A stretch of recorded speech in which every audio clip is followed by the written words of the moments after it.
Stanley McChrystal retired from the U.S. Army as a 4-star general in 2010 after 34 years of service. He commanded Joint Special Operations Command in the mid-2000s, after which he served as commander of International Security Assistance Force and U.S. Forces Afghanistan. During his command of JSOC, he was credited with the death of Abu Musab al-Zarqawi, leader of al-Qaeda in Iraq. Former Defense Secretary Robert Gates has described General McChrystal as, quote, perhaps the finest warrior and leader of men in combat I ever met, end quote. General McChrystal has published 2 previous bestsellers, My Share of the Task and Team of Teams. He is currently a senior fellow at Yale University's Jackson Institute for Global Affairs and a partner at the McChrystal Group, a leadership consulting firm based in Virginia. In Leaders, General McChrystal profiles 13 great leaders from varied ages and walks of life, from Martin Luther to Martin Luther King Jr., from Walt Disney to Coco Chanel, from Albert Einstein to Leonard Bernstein, in exploring the age-old question, what makes a leader great? The insights General McChrystal provides in investigating this seminal question are wide-ranging and profound. He somehow simultaneously complicates, expands, and hones our understanding of leadership. This is a book that should be read by anyone who strives to greatness in leadership. General McChrystal will be in conversation with his 2 co-authors, Jeff Eggers and Jason Mangone. Jeff Eggers served for 20 years as a U.S. Navy SEAL and in government as a special assistant to the President for National Security Affairs. He is now executive director of the McChrystal Group Leadership Institute. Jason Mangone served for 4 years in the U.S. Marine Corps. He has since worked at the Aspen Institute, the Service Year Alliance, and the New York City Department of Veteran Services. Please join me in welcoming General Stanley McChrystal, Jeff Eggers, and Jason Mangone.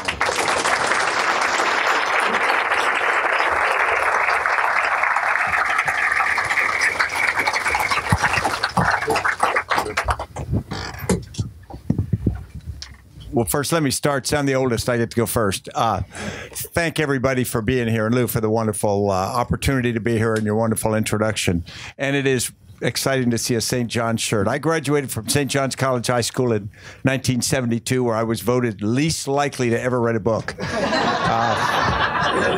You can go up to campus and search everywhere. There will be no plaques, no statues to me.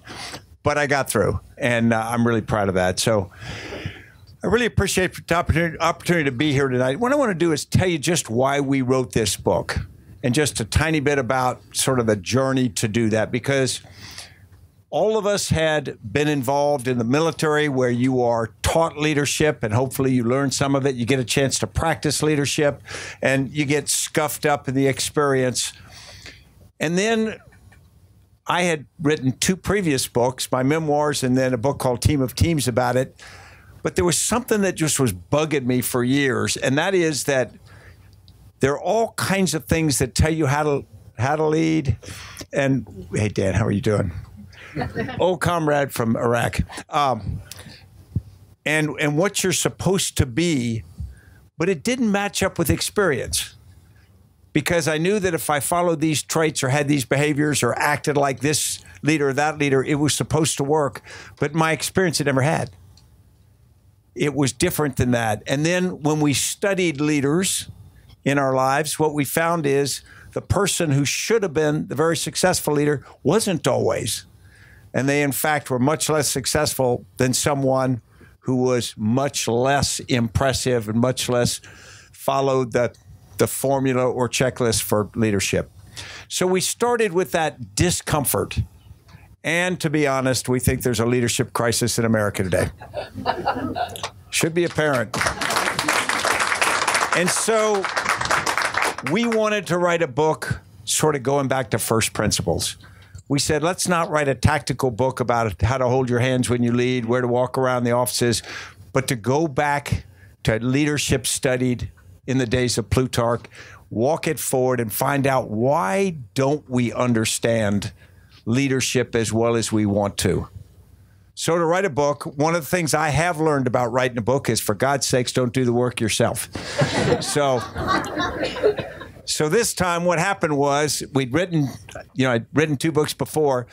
Jeff and I got together, and Jeff is really smart and a really great writer. So we said, well, let's write a book together.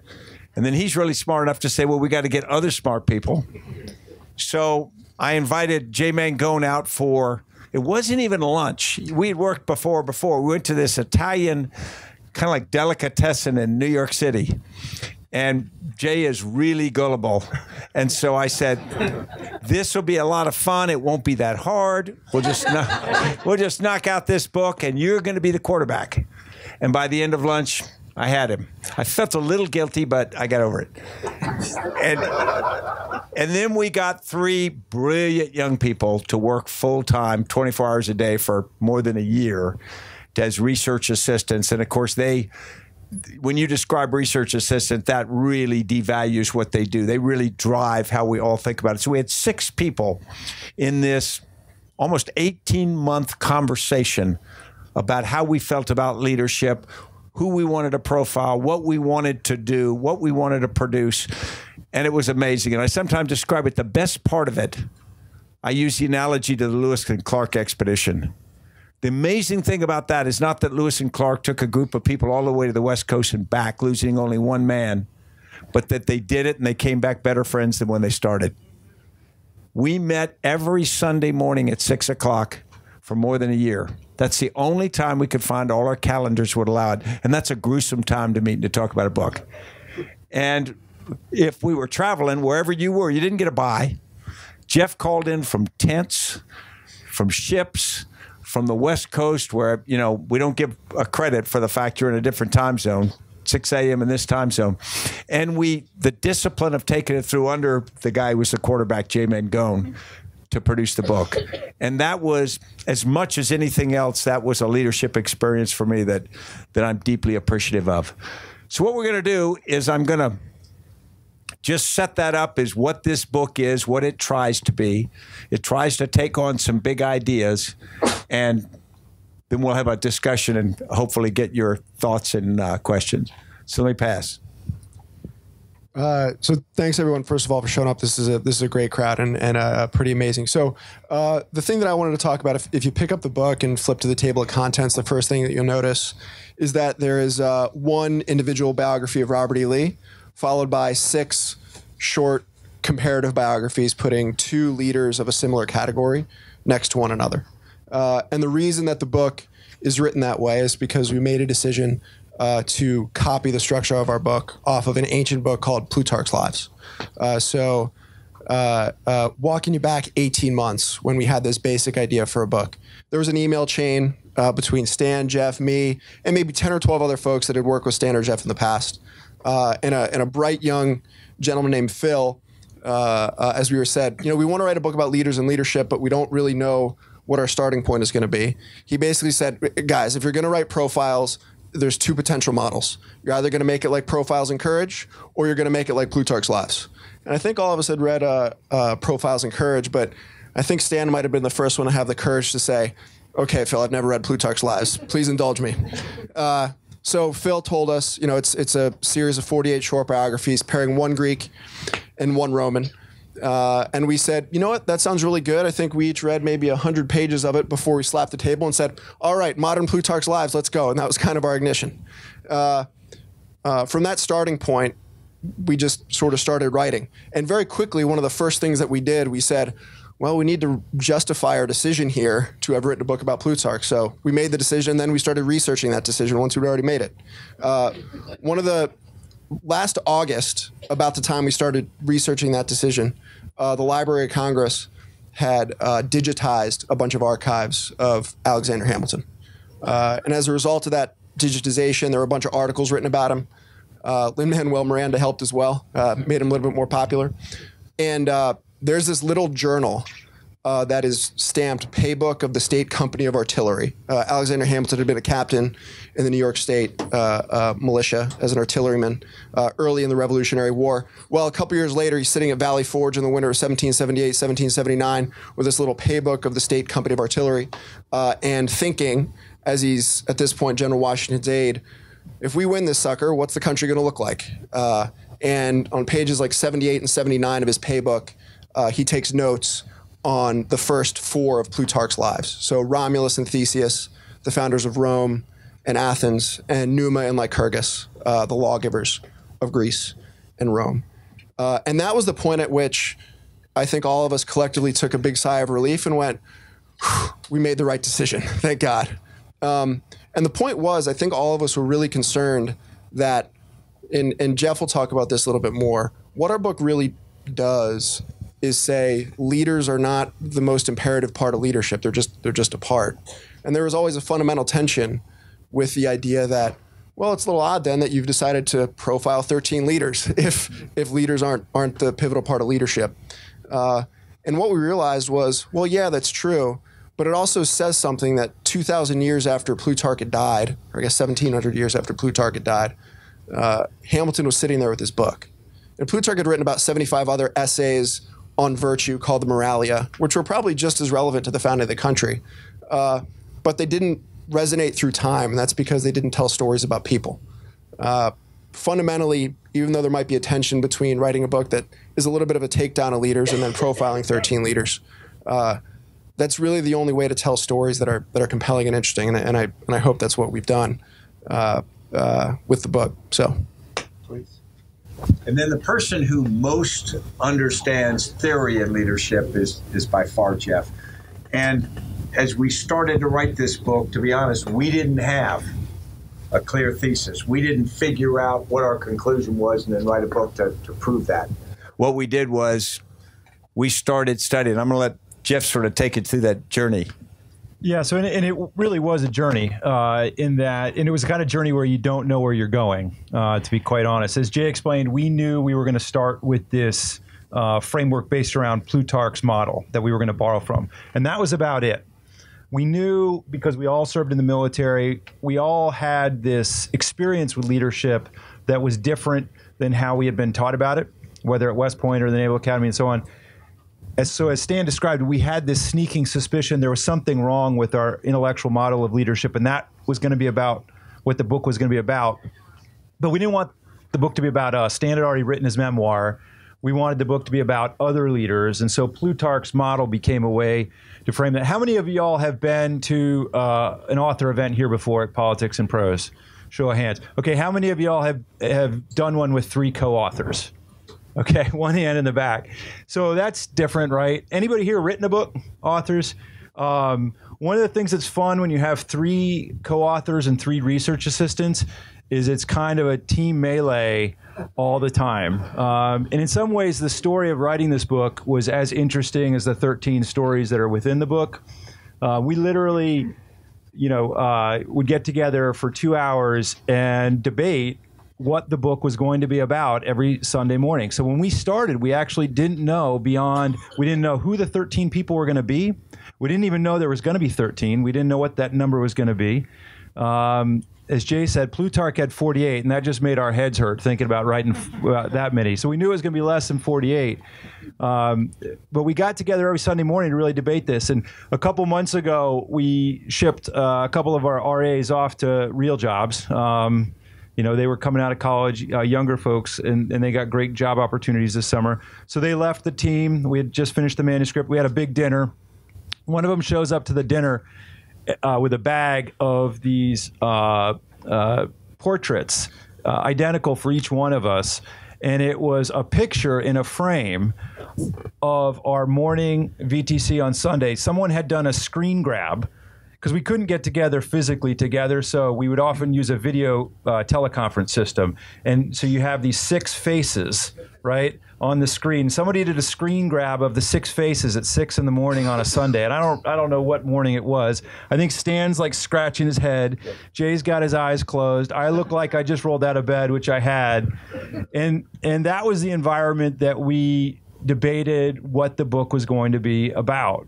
And where we ended up was about halfway through the evolution in this journey, as we really settled on the idea that most of what we think about leadership is a mythology, which is to say, it makes us feel good. A lot of it's very aspirational. It helps us make sense of the world, but it doesn't really align with the ways in which we actually experience leadership. We felt that through our empirical experience, but we also saw that was very clear through these 13 profiles by then we had become quite familiar with. And then by the end of the book, literally, Stan puts the number at about 75% of the way through the process, and I think that's about right. We actually settled on 3 myths of leadership, and these, of course, are laid out in the book. We can go into them in Q&A if you'd like, or I'll just let you read the book. I won't spoil it for you. But that's where we end up. After looking at these 13 people, that much of what we think about leadership is a mythology, and we break it down a little bit and then go into how we should think about leadership in clearer, more realistic terms. Yeah, before we pass it to y'all for questions or comments, I kind of want to tell you one personal story because it really gets to the heart of this. In the spring of 2017, actually early summer 2017, I took a painting of Robert E. Lee that was hanging in my house for 40 years, and I took it to the trash and threw it away. And it had been given to me back when I was a second lieutenant by my wife, Annie, who's here tonight. She'd paid $25 for this thing. Wasn't even a real painting. It was a print where they used clear acrylic to make it look like it's got brush strokes. And we had hung it in my house quarters wherever we lived in the world because for me, it was a symbol of great leadership. And when people came in my house, I was also proud to have them think, here's the kind of leader that I try to emulate. What happened was Charlottesville happened. And Annie came to me and said, I think you ought to get rid of the picture. And I immediately said, no, can't do it. You gave it to me, honey. I love it. She says, I don't think it's communicating what you think it is. And I said, no, it's a general officer. I was a general officer. That's all it's communicating. She says, well, it's communicating whatever the person who's looking at it takes from it. And so we had about a month-long discussion. And in that month, she brought me around to the conclusion. It's depicting something that I don't agree with. Whether Robert E. Lee meant that or not, people were using his image now, and they were sending something, so I threw it away. But you have to really have the context because I grew up with Robert E. Lee. I grew up near his home. I went to Washington Lee High School until I transferred to St. John's. I went to West Point just like he did, took the same oath he did. I lived in Lee Barracks. I spent my life following a guy who was a really incredible soldier for 32 years in the United States Army. And then in the spring of 1861, he made a decision. We describe it in the book as the Plutarchian moment, where this officer decides to leave the U.S. Army after being offered senior command and goes with Virginia. And then, of course, that put him in the Confederacy. And he spent the next 4 years trying to split the nation that his role model, George Washington, had done so much to create. And he did it in defense of slavery, the greatest evil in American history. Now, everybody needs to reach their own conclusion about Robert E. Lee. Mine's very personal because I stood the same places he did. I walked the same things. I think I had some of the same doubts. I didn't have his skill, but he was always sort of a beacon to try to be. And yet, when I did a fully mature look, he was flawed. And he made something that I can't discount. I can't say, yeah, he was a great guy. Oh, yeah, he did that thing for the South. Sorry. And get beyond that. It doesn't mean I hate him now. It doesn't mean I don't admire a lot about him now. It means he's a 360-degree real person, flawed, just like me. And so this sort of gets to the whole heart of the book about leadership and how we think about leaders, or how I think about leaders now, and how I think maybe we can think about leaders going forward. Because as Jeff said, leadership, we concluded in the book, leadership is not what we think it is, and it never has been. We viewed it through mythology in a way that I think has limited our ability to be as effective in that assessment, and therefore effective in our assessment in leading and selecting leaders in our society. Let me ask my two colleagues what else we should bring up, and then I'd like to open it up to you for your questions or comments. If you throw something once.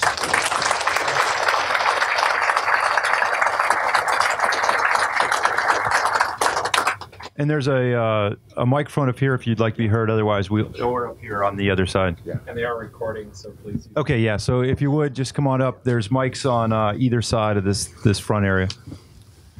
So I looked at your table of contents. It's amazing. I saw Coco Chanel and Walt Disney and all these other characters. So I was wondering if you could just speak a little how you pick some of them and maybe comment like Coco Chanel and somebody like that, how, some characteristics. Well, I'll turn it to Jay after this, but it's not going to surprise you. I didn't know Coco Chanel was a person.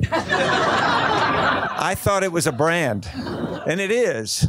And then they schooled me, and so I'm a much more educated person than I was a little while ago. Jay, take them through that process. So our starting point was, I think over the course of the writing, which let's just say it took us 8 or 9 months to get to a draft where we felt like we weren't going to be in big trouble, at least. Over the course of that 8 or 9 months, we probably changed our framing questions 4 or 5 or 6 times. Our framing questions around who we would choose. It started with the person needs to be interesting and you need to be able to learn something about leadership. To that got added something called the Adrian test. Adrian was our editor. And after reading through an initial draft of the chapter on Robespierre and Zarqawi, he said, you know what's interesting about that pairing? It's not intuitive, but once you read it, you go, of course.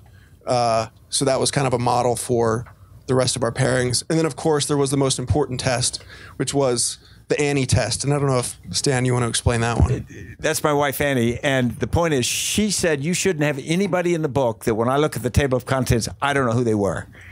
And so you don't have to know a lot about them, but she says, I want to read about people I'm already interested in. And so we used that. We did slip one 15th century Chinese admiral in.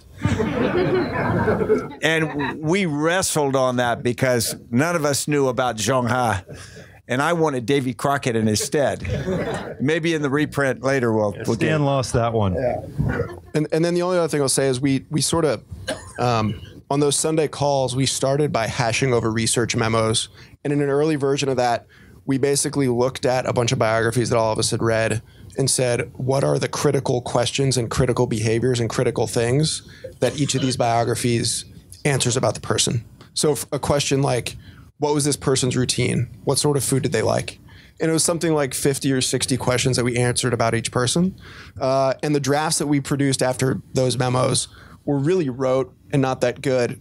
Long story short, when you write a book like this, I think you start with the idea that structure isn't going to be your friend because you feel like you're going to be so evolved and the stories are going to be so good, and then you really quickly get disabused of that notion. So most of the chapters kind of have this rhythm of opening vignette, background of their childhood, vignette 2, vignette 3, conclusion, and most of our phone calls became arguing about which vignettes were most rich to tell about each of these people's lives. So for instance, on Coco Chanel, there's this moment where after her and this former Russian oligarch named Ernst Beau, who was a perfume maker for the Russian oligarchy, he goes and serves in World War I. Post-World War I, Coco Chanel is famous for the first time, and she decides she wants to make a perfume. And they're sitting at this restaurant, and sort of to test the perfume in this restaurant in Cannes, they just spray this scent in the air and let people react to it. Spraying unmarked aerosols might not work in the 21st century, but in the early 20th century, it was great marketing. Anyway, you'll find in the book that's just sort of a vignette that gets at a lot of who she was and what sort of leadership style she used. So a lot of their time was just spent saying, how do we boil these complex lives down into a vignette that's reflective of who they were? Yes, sir. I've loved hearing about the process of writing the book, but without wanting to depress the sales of your book, could I ask a question of substance? What are the 3 myths? Could you outline them very quickly? Yeah, sure. So the 3 myths are called the formulaic myth, which is the idea that we wrongly try to distill leadership down to a recipe, a prescription. Do these 5 things and you're going to be a great leader. It just doesn't work that way, right? Because as we like to say, leadership is intensely contextual, and great leaders are constantly modulating what they bring to that leadership solution based off the particulars. One of the best examples of this, the strongest examples, is in the Martin Luther King section. When you look through how and why Martin Luther King decided to either protest and go to jail or to stay back off the front lines of activism and not go to jail that day. He modulated that decision all the time. The second is the attribution myth, which is the idea that the results of leadership or the outcomes of leadership are attributable back to the leader. And it is a way of saying that's true, but only very partially, and sometimes very, very partially, in that we understate the role of either context, and in some cases chance, serendipity, and so forth, but mostly the system or the institution that envelops that leader, and that we don't give enough attribution of the outcome to those other factors. And then third and finally, what we end up calling the results myth, probably the most controversial, because we like to say that leadership's all about creating results or outcomes, and the results myth says that's true, but only to a point. And very often we will follow leaders who have very poor track records of achievement or getting the outcome they set out to. And there, frankly, Robert E. Lee was a great example, right? We lionized this leader for a long time who lost the war he was supposed to win and deferred the biggest leadership decision of his life to his home state and so forth. So those were the three myths, and it was really difficult to try and kind of bound what we felt was this kind of broad mythology into three categories, but that's where we ended up. If I may just follow, does that mean that literally anybody could be a leader in the right context, in the right situation, at the right time? Now, this is my opinion. I would argue yes. And leadership is tremendously, the stories of leadership, of the right person and the right moment. And the person doesn't have to be obviously right. They can be very unlikely. Harriet Tubman, middle-aged African-American slave, 5 feet tall. She escapes as a slave because she thinks she's going to be sold south. That is not the kind of person that you typically think of as a heroic figure. She goes back into slave-controlled territory 13 times. And every time, if she's captured and she's not killed, she's going to be sold into slavery again. She brings about 80 other slaves out, but she becomes this incredible symbol. And so she becomes, for females, for African-Americans, for slaves, for everybody, she becomes... I'm sorry? Short people. Oh, yeah, short people do, yeah. No, I mean, that's it. She was the opposite of the Julius Caesar role model, and yet she's not only a leader, she's a hero. And so your point's exactly right. If we could, on the myth thing, though, I grew up with mythology. I was reading these mythological books because my mother loved it. But Jeff pointed something out about Washington crossing the Delaware that was just amazing, and it's in the book. Can you tell that?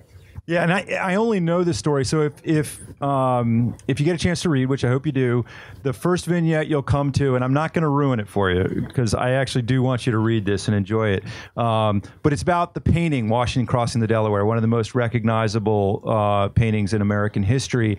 And I don't know anything about this because I'm well read in American history or art history. I actually know very little about either of those things. I was an engineer. But I know a lot about that painting because I worked for 6 years in the White House for both Bush and Obama. Most of those years were under Obama. The Obama White House didn't run exactly on schedule like the Bush White House, just to be honest with you. So I spent a lot of times waiting for meetings on this one couch in the Upper West Wing lobby, right underneath a reproduction of Washington Crossing the Delaware. So I would sit on this couch right beneath the painting, and the tour guides would come through while I was sitting on the couch waiting for meetings, and they kept giving the same spiel about this piece of art over my head. So I basically became an expert in this one piece of art. And it's really interesting. What you learn about this painting is that it's totally wrong. It's literally backwards, but it's wrong in so many interesting ways. And we use that as a vignette for leadership. And I'll let you read about the particulars of what's wrong with it and why we think that's important to kick off a book about leadership. But anyway, that's one thing I know about American art and history. Lee Iacocca famously said, lead, follow, or get out of the way, which I have taken to mean if they won't let you lead the team where you think it should be going, and you can't bring yourself to follow where they've decided to go, it's time to get out of the way by resigning.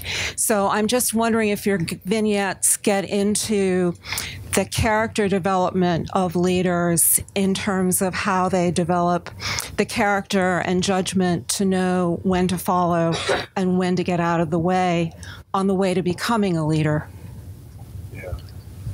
I think it's a really important point. Back when I was commanding in Afghanistan, at one point there were these rumors. You know, I had asked President Obama for more troops, and this news story came out that says if McChrystal doesn't get what he asked for, he's going to resign. And it was completely untrue, because that wasn't the kind of issue I think you resign over. You make an argument for something. If they decide not to do it, that's great. Okay, you do your best with that. But if there's a values difference, or as you said, if it's going in a direction you don't think you can be a part of, then I think you got to make a really tough decision. And this almost gets into, this is values and morals, because this is, it's at a certain point, you're enabling something that may be so different from your values and so uncomfortable. I think you need to step away. But it's a very personal decision. We didn't have a lot of that. I'm trying to think of any cases, please. The one I end up talking about Martin Luther King a lot. The reason that he ends up being the last one in the book is because he's reflective of what so many of our ideas are. But at every point of his 12 years of civil rights leadership, about half of the civil rights movement is angry with him. So for him, leadership was certainly about being a moral and philosophical voice for the movement. He was a moral and rhetorical genius. But a lot of his leadership was characterized by this sort of day-to-day slog of various parts of the civil rights movement arguing over what the movement was through the symbol of what Dr. King did with his time and his body. To answer your question directly, in the case of Martin Luther King, followers were constantly tugging him over what they wanted a leader to be. Thank you. Thank you. Well, General McChrystal has already started to answer my question. Who are the 2 or 3 people that you were most disappointed to leave on the editing room floor? Davy Crockett. Davy Crockett. Let's get a show of hands for Davy Crockett. Here comes the sequel. I'll give you one broad category that we really struggled with leaving out of the book. And that was, we wanted the book profiles to be diverse, because we really wanted to take a very wide lens on leadership. And so that's why you get Albert Einstein and Leonard Bernstein, who weren't classical leaders in the normal sense, right? They were thought leaders. One broad category that we didn't have room for, but we thought about it and talked about all the time, was sports and leaders in sports. Everybody's got a famous coach or player. And we, for various reasons, that's one that was left on the editing room floor that I think we really struggled with. And one for me was Ferdinand de Lesseps, who built the Suez Canal and then didn't successfully build the Panama. I think at one point we had a chapter named The Builders. And number one, de Lesseps was just a fascinating guy. But number two, like when you think about how we commonly frame leadership, someone who is physically driving a ship, building a thing, it would have been interesting to me to try and fit that within our framework of how we think leadership is follower-driven and intensely contextual, when at the end of the day, you have a canal or you don't. So it would have been really interesting. And remember, we talked about a mafia leader. We got kind of, Jason Mangone, go figure. But we were interested in that. Boss Tweed with corruption touches that, but it's not exactly that one. And then we also had talked about a founding father of the nation. And we were trying to find maybe one that isn't as well known. But again, there's just a limit to what we could get. Thank you. As somebody who worked in Iraq and Afghanistan, we tried to implement counterinsurgency on the ground, Fallujah, Ramadi, Helmand, etc., etc.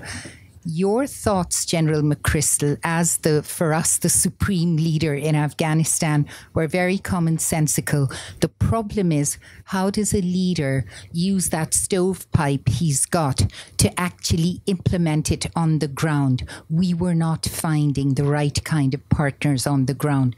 The locals were great. The problem was the Americans and the Brits, etc., etc. That was a huge problem. And I'm going to buy this book, sorry to say, not because of you, but because of my young Marine here.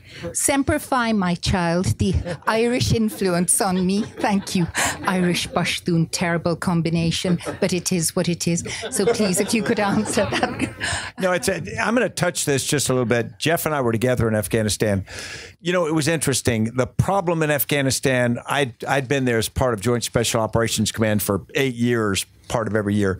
But when we came as the command team in the summer of 2009, the problem in Afghanistan was at the bedrock confidence. Nobody had confidence anymore. The Afghan people had lost confidence in the effort.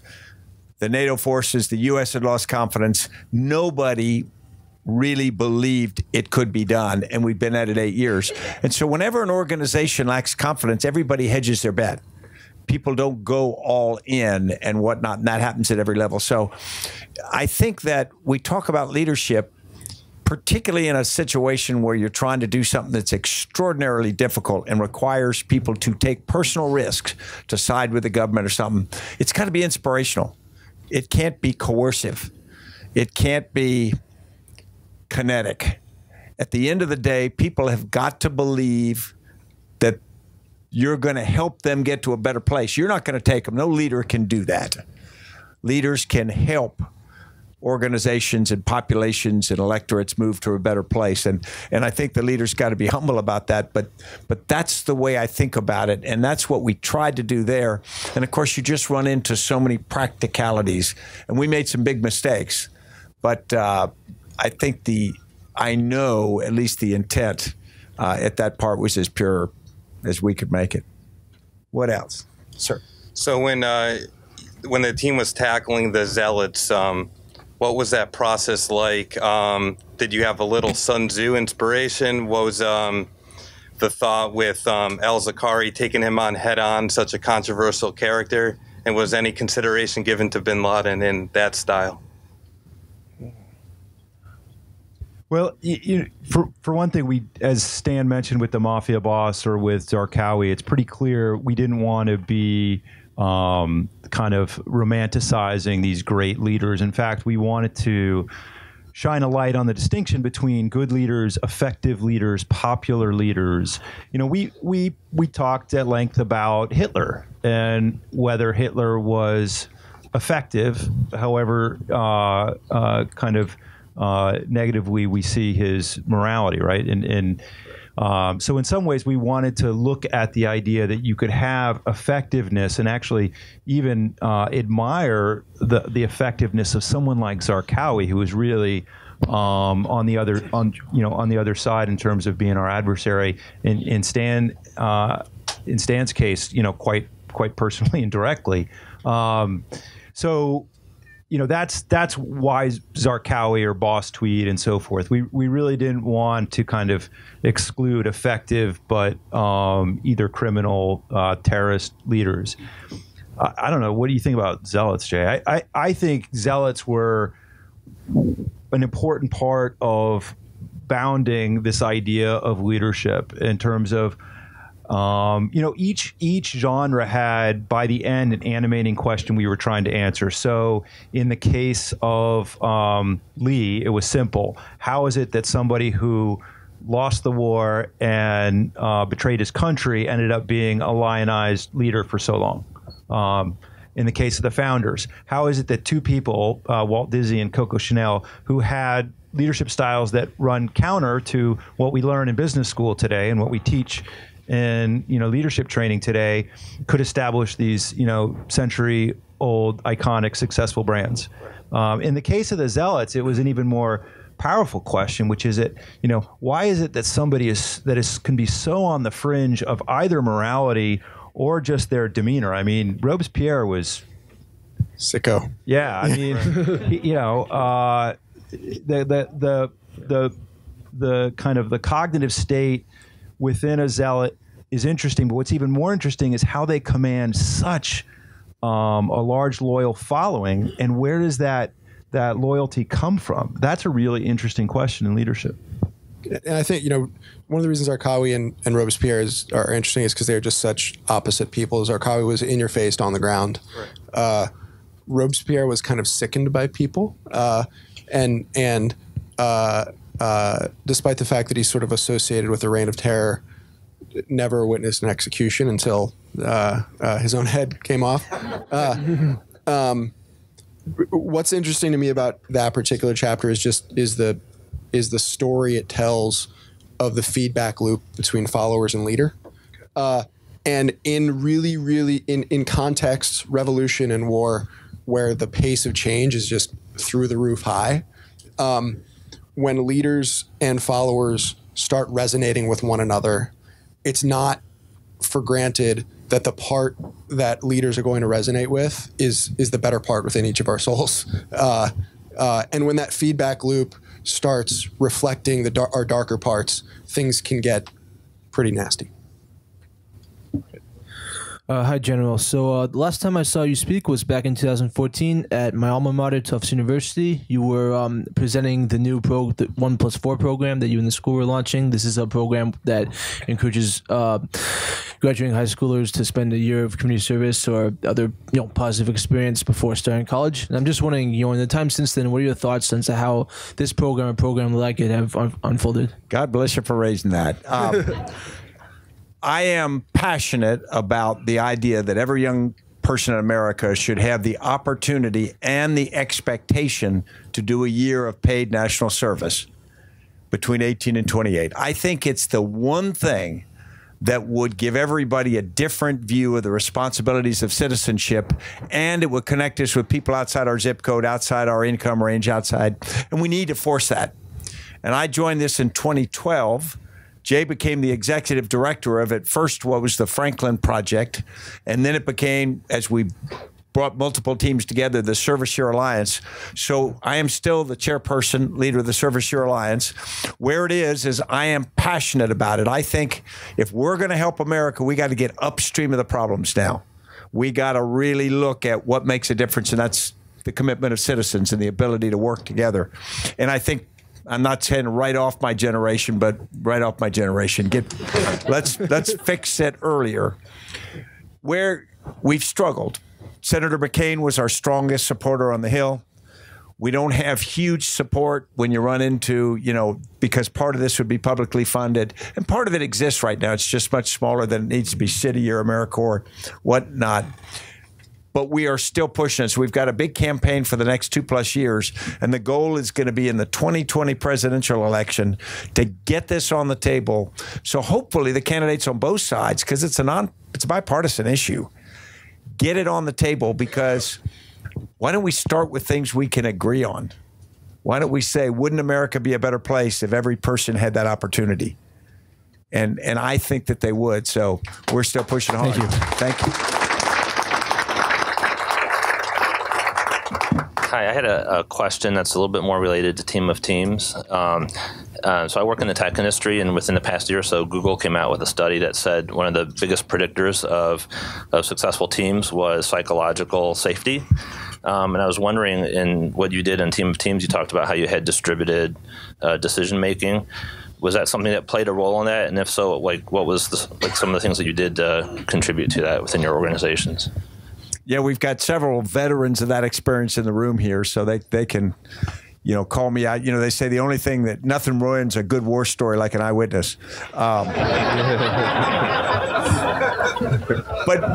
But essentially, Chris, essentially what we did was we're trying to get this group of very elite counterterrorist forces to work together to be very transparent. That's completely opposite to the culture. One, because you're not transparent just because you're special operating forces. And second, nobody wants to sort of bear their failures to other people, their competitors. And every day we had a big video teleconference that was 90 minutes long, in which we basically did that. We coordinated and we laid it all out there. We found that the leadership at the top of the organization had to really be careful about how we responded to bad news, how we responded to failure, particularly over a digital medium like video teleconference, because everything gets sort of multiplied. I would take off my glasses and wipe my face, and the chat rooms would light up.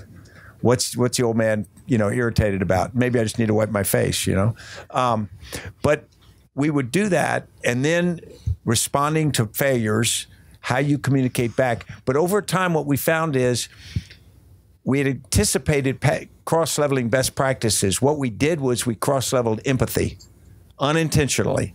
Suddenly, you saw people in other organizations having the same problems you have, coming up and reporting their failures and whatnot. And suddenly, the competitiveness started to drop. People still wanted to do very well because that was the DNA of the place. But you're trying to create a place where being human is okay. And I would ratchet this up to leaders now. One of the things we have right now is a culture that says the leader's got to be perfect. Leaders got to look right, say right thing, can never make a mistake, can never have made a mistake, and that sort of thing. And it does two really terrible things. One, it makes the leaders try to pretend they're perfect, and they aren't, but they try to, sort of hide it. And then it makes us to expect perfection, and we're never going to get it. And so we should expect as good as we can get, and we should support people, because a lot of people who fail learn from it. And that's the journey we took. Anybody? Chris, you want to correct me? Best guy I ever worked for, so you. Well said. And General McChrystal, Jeff, and Jason, I wanted to share with you all that I had the opportunity to serve with some remarkable men in the U.S. Army. And unfortunately, some of those men died in Iraq when we served overseas, and some of them died here at home. But my question has to do with navigating complexity. What advice would you give to young leaders today that are trying to navigate complexity and make sense of the constant change of the world that we live in? And I would ask, is there one experience that you had that helped you to navigate in a complex environment, and what was that? Yeah. Do you want to start here? What's your name? Andres Lazo. Andres? Yeah. Sorry for your loss, and thanks for your question. You want to start? Yeah, I mean, I don't know about my own. So first of all, just from writing the book, I would just say that like navigating complexity is almost the name of the game. So I'm going to all it is to say, I just communicated to you that I'm going to basically pass your question and answer the question I wouldn't answer. But the none of our leaders chartered a rise to the top. They found themselves in a spot, and they could have either decided they wanted to lead or not. And it's not it's not even like in that moment the stakes were all that high. For the most, in my mind, profound leader in our entire book, Martin Luther King, it would have been as easy as the guy in a church basement that nominated him for the president of the Montgomery Improvement Association in December 1955, right when the bus boycott broke out. A parishioner and local businessman nominated him to be the president of this organization. No one really knows why he did it. He might have just been the first one to speak. And Dr. King basically just said, all right. And that all right completely changed the course of his life. So that's just a really long way of saying the choice isn't always obvious, but making the choice to play that role is just an acceptance of navigating that complexity, and like it never ends. It seems like a constant everyday churn. I don't know.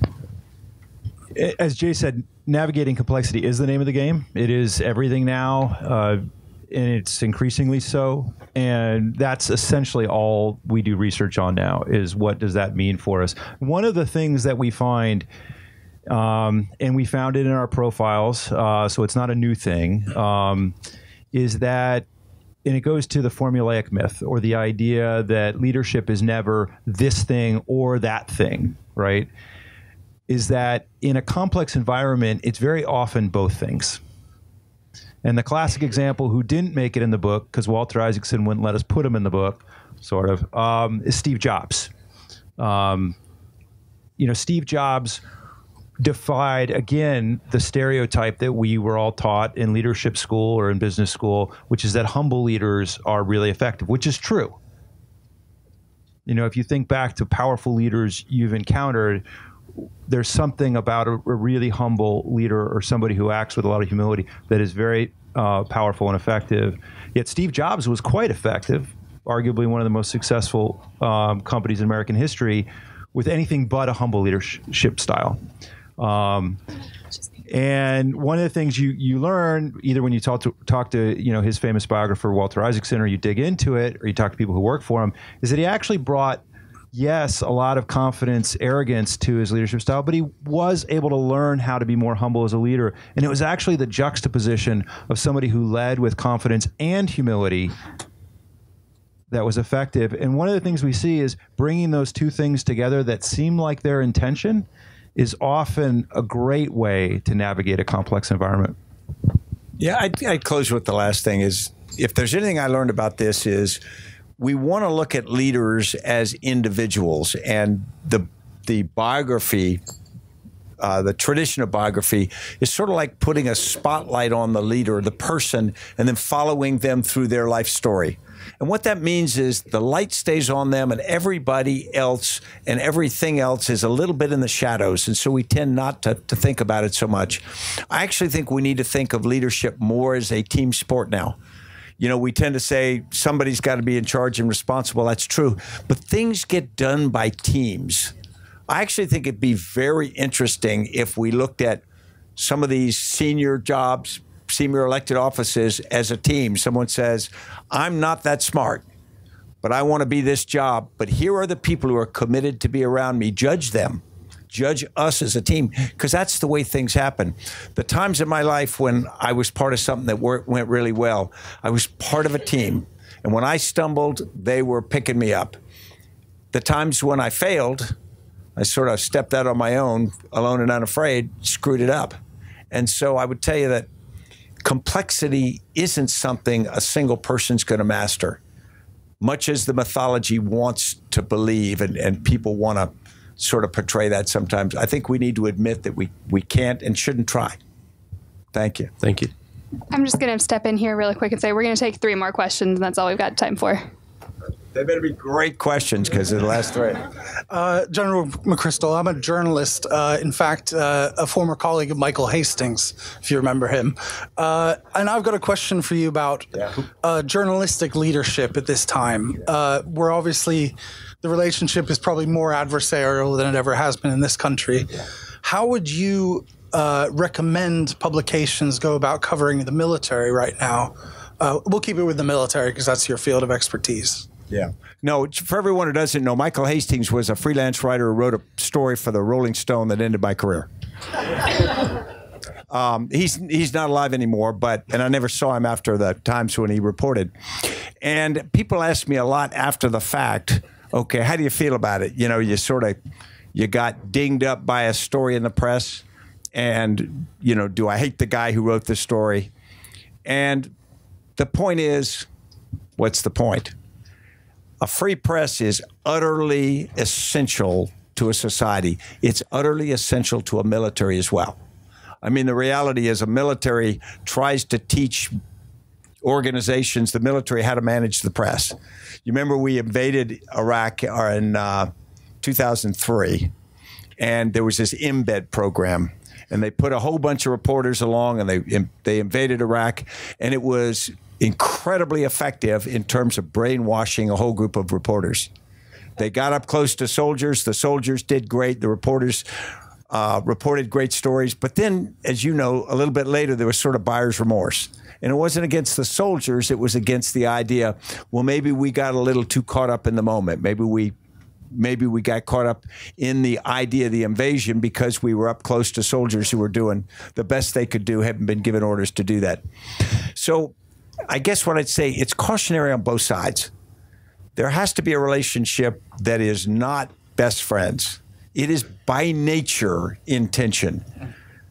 Whether it's the military or government, The press is there to keep you under pressure so that we do the right thing, so that you don't tend to do things in the dark that you might be tempted to do.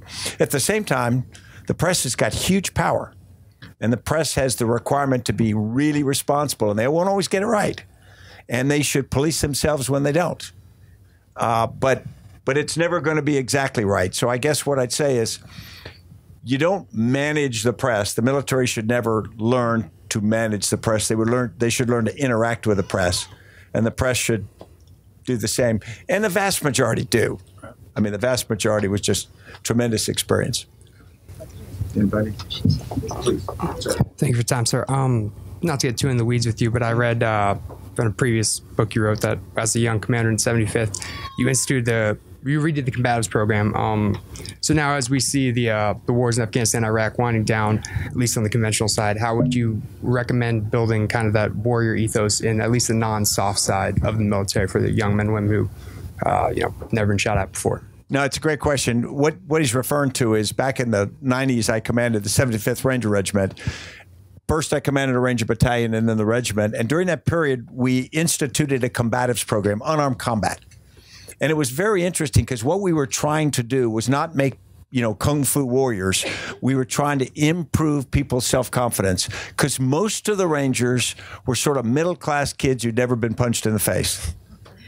And you wanted them to have the confidence to get up close because if they don't have the confidence to get up close, they're going to shoot first. And so the reality is there are a lot of times when you should not shoot. And so we were trying to build that confidence. So we brought in the Gracie brothers with Brazilian Jiu-Jitsu, and we just created this monster. Everybody became a Jiu-Jitsu guy. You go around the compound, and people would be beating you up and stuff like that. And I was older than everybody, so it was really dangerous. I think what we've got to do is you have got to make young military members confident fighters. Now, that doesn't mean killers. I use the term killers in a negative sense here. They've got to be mature people. They've got to be confident enough that they can go places and hold their own against some pretty difficult people in the world who are pretty focused. At the same time, you've got to have a chain of command and try to build maturity in people because you're starting with pretty young people so that they know you've got this incredible power now. When you put your finger on the trigger or something terrible is going to happen at the other end, and you can't undo it once it's happened. And so the idea that it's mature power that is most important. But you've got to bring them out of high school and out of their first year of college, and they got to get scuffed up a little in the process to do that.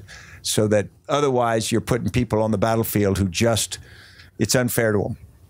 If you try to pretend to people that the battlefield is not what it is, they get an absolute shock, and it's just unfair. I have a suggestion that you've probably had some experience. On the fighting side, yeah. Thanks so much for what you've done. Thanks, sir.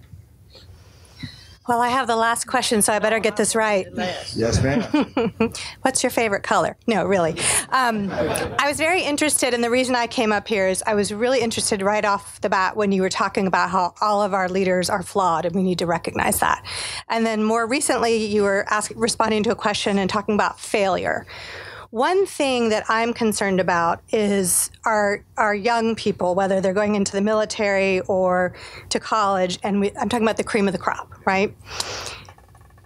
What are we doing, or are we doing a good enough job about teaching them how to fail at that age? And I'm concerned by some things I've seen at our academies, particularly the Coast Guard Academy, coming from a Coast Guard family, of the ways some of those students who make some pretty honest mistakes for their age group are punished or thrown out. And I worry that we're not teaching them how to fail. We're just teaching them that they may not fail. And that's a real concern of mine. Yeah, and as a parent of two young kids, me as well, we're not at that stage yet that you described, but that is where it's being seen. And there is a generation entering college and university that feels different to those that they're encountering, namely a lot of college and university professors, which is where you hear this. And they're picking up on it not because they're university professors and they study this stuff. It's because they're in their classrooms every day. And this is something I took a look at before we started writing the book, not just because I was a parent, but because it was a a question I had just in terms of some of the other research that I was doing.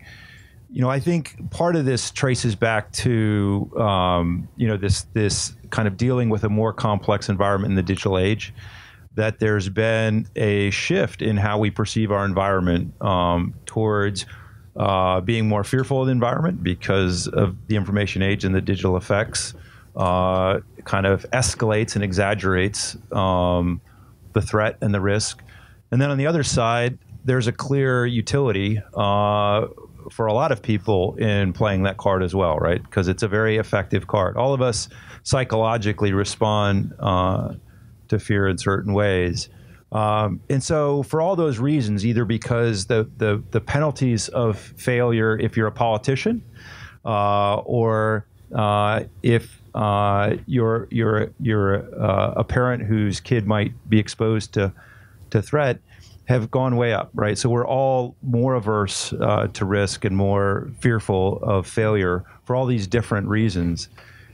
But failure is how we learn and how we get better. And I think one of the things that we really try to lift up in the book is this idea of celebrating fallibility and being honest about the fact that we all have pretty good-sized warts to how we show up with our real selves and our real lives. And as a parent, to try and work with that with our kids, but as a system, right, as a constituency, I think we need to do that as well. Completely agree. Couldn't improve. I'm going to take a risk here and exercise leadership and make my comment and ask a question. Thank you. Yes, ma'am. You all are a super great team. Let me say that. And I think we could probably listen to you all night. You really are great, General, and certainly you are terrific. I rise because I always look to see who else may comment or say something that I am going to say.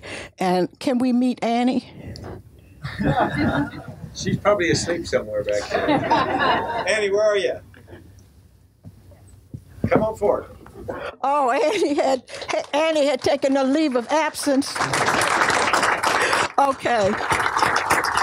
Well, I wanted to thank Annie and thank you too for mentioning your transformation with regard to Robert E. Lee, because it is so critical and so important. And I say that as an individual who is a descendant of people who were enslaved, both on maternal and paternal side, in Virginia, and not too far from Appomattox. Thank you.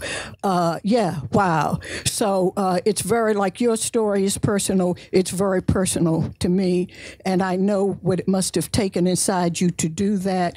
And I thank you. I thank you. I thank Annie for encouraging you to do it, and I thank you for taking the stand, and doing it. And I'm gonna just raise the elephant in the room, because you haven't talked about the #1 leader, 45. And if you don't want to say anything, don't. Okay. But speaking of leadership, how could we not? We're going to send him a copy of the book. Good. That's good enough. That's good. Great response. Great